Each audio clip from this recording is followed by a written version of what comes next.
on the News Channel 5 network. This is OpenLine.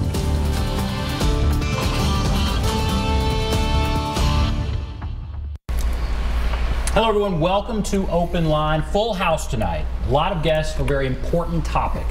We're talking about gun violence in the country and gun violence here in our area in Middle Tennessee.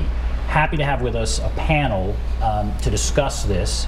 We often have John Harris, who is with the Tennessee Firearms Association, on. He has perhaps a different point of view than what you'll hear tonight, but we want to encourage you to call in with your comments, your thoughts on this very important topic. We're also streaming this live on our Facebook page. I'll read some of those comments as they come in.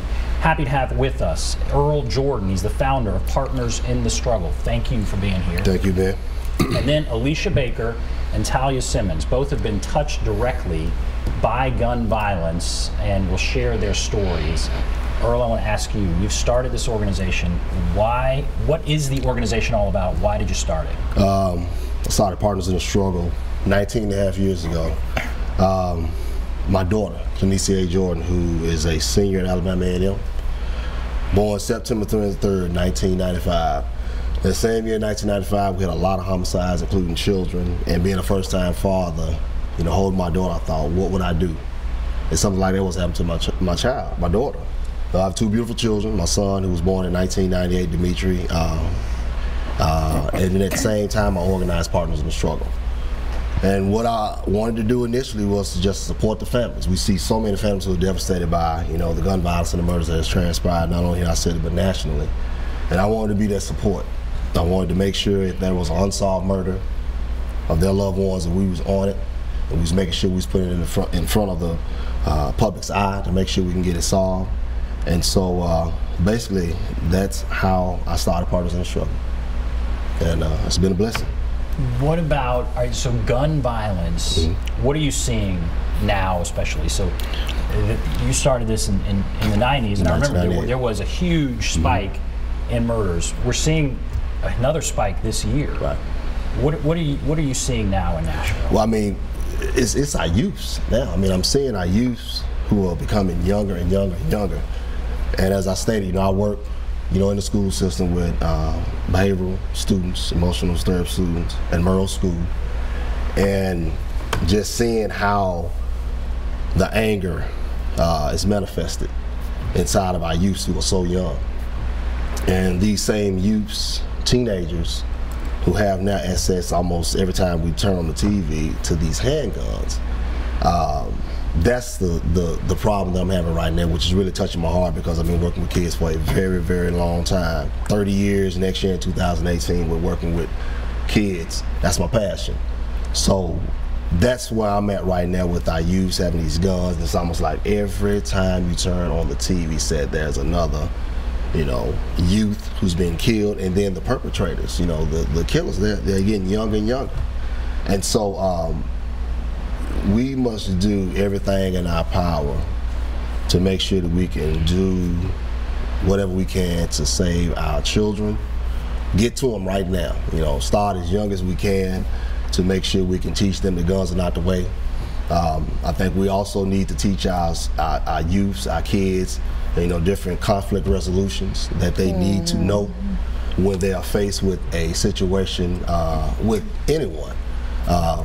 But yeah, Ben, that's where I'm at right now as far as with the spike. Is gun control part of it? Is part of it that there's this access to guns, and then there's this group of youth out there that are angry for whatever reason? But I mean, what role does gun control play? Well, it plays a major role, you know. But then you look at, you know, our children who are juveniles, and if they commit, you know, a crime or something that may not be illustrated as maybe a murder, you know, they may be back out on the streets to do the same thing again. What are our youths getting as far as rehabilitation when they have a gun charge? If they go to juvenile, they go to any facility here in the city on that level. So yeah, gun control plays a major role, but still our youths, I feel they're getting guns. You know, we're seeing a trend where now, you know, they're breaking into the gun stores, you know, and picking up guns and getting guns. I mean, and then they're using them.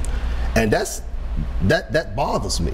You know, it should bother all of us. You know, so yes, I do feel gun control is major in what we're trying to do, but with our youths, it's going to take, you know, once again, our leaders, you know, here in the city, our mayor, you know, Mayor Berry, our Chief Anderson, and, you know, we're going to come together collectively and see what we can do to curb this. Here on Facebook, Buford Toon, who's often on this show, says use the laws that are on the books and blame the people with no respect for others. Are the laws that are on the books being used, and do you think we need more laws? Well, you know, I don't know all the laws that are on the books, but I agree with Mr. Toon. You know, there are laws on the book that need to be implemented. They need to be, you know, straightforward, enforced. And that's enough said with that. We do have laws there. You know, is it far as with our youths or other adults who may commit these violent acts of crimes? As we definitely need to use. I don't believe in reinventing the wheel. So if we do have laws on the books, we need to enforce them. You know, because now we're seeing this in our city. And that's not good. The bottom line you're saying, and then I want to go to our guests who've actually lived through this. You're saying there's a problem, we need to talk about it. I mean, do you think we talk about enough what we're seeing just day to day? I mean, you see it on the news. Right. There was a shooting yesterday on an MTA bus. You're saying you work in the school. Do you see that it getting better, or do you see it getting worse? Well, I always have that real hope that it's getting better. But when you see it time and time again, you know, our psyche is saying, no, it's not getting better. Because every time we turn on TV, someone's getting shot. It's a youth. But I have the passion, and I see the hope. And the hope is making sure that all of us, every last one of us, have a piece of the puzzle that we can do to change this. Because we don't want to be a city where, you know, it's named, you know, gun violence, you know, in Nashville. You don't want to go to Nashville. We don't want that. We don't want that name. So yeah, you know, there's always hope, but it's going to be a collective effort on everybody's part to make sure. And you're right, we do talk about it. I do feel we have to put a better push behind it, because we're seeing our kids get younger and younger. You know, we're seeing our beautiful loved ones, kids, in caskets, and that's hard for me. You know, working with you, knowing that I have 2 children myself, and Talia, you know, who lost her son to gun violence. So, yeah, we talk about it a lot, but we got to put some strength behind it. Let's talk to Talia first, then Alicia. Talia, tell us your story. You lost your son, right? Yes, sir. June 9, 2012, I lost my 17-year-old son. He went to a good friend of his Sweet 16 party. As him and his friends exited the car, some guys were shooting across the street and shot and killed my son. Where was this? Antioch. It was in Antioch, Tennessee, over in the Castlegate area. And why are you part of this organization? What needs to be done? I started working with Earl Jordan with Partners in the Struggle in 2012 after I seen my son murdered. It always was something in my heart that I knew we need to do something within our community. But when my son was taken from us, I knew I had to step up. And when Earl Jordan contacted me, you know, of course, you know, when you're in the grieving process, you know, you got so many things within your mind, but God still was telling me it's time for us to go to work. So how can I sit here knowing what happened to my son, sit back and do nothing for it to keep happening to other people's kids? You know, you always look at your kids growing up thinking they're gonna bury you. You never think that you're gonna bury your 17-year-old child. I cannot go another day and not do anything. So that's why I work so diligent with Earl and Alicia, which has a tremendous testimony in herself. But this is why we come together and work, because it's not easy seeing this. It's not, I can't even watch the news because it still hurts my heart to see kids constantly dying or committing crimes. And so that's why we're doing what we do now. And you're working toward what? What needs to be done specifically to stop this? We are living in a society where kids have everything easy. I'm not that old. I'll be 40 in March. But I grew up in a time where we didn't have things so easy. We grew up in a time of technology. So a lot of things need to be done. We have to first start teaching kids the basic fundamentals of life. You know, just because it's here doesn't mean you always can just touch it and get it. But kids think this nowadays, that anything they want, they can just go out and get it, whether it's taking it or whatever the case may be. So we have to go back to the fundamentals of life, you know, teaching them hard work and stability. I've got 3 other boys. All my kids, including my son that was murdered, started working at the age of 16. Because we have to show them work and hard work and dedication. You get nothing in this world for free. You have to work hard for it. So that's what we got to go back to. And it's a lot of things we can do. We can sit up here and map out everything that needs to be done. But it starts at home. It starts with us doing the work in the communities. Just simple people. We don't have to have superstars doing this. We live in our community. So it's going to start with us.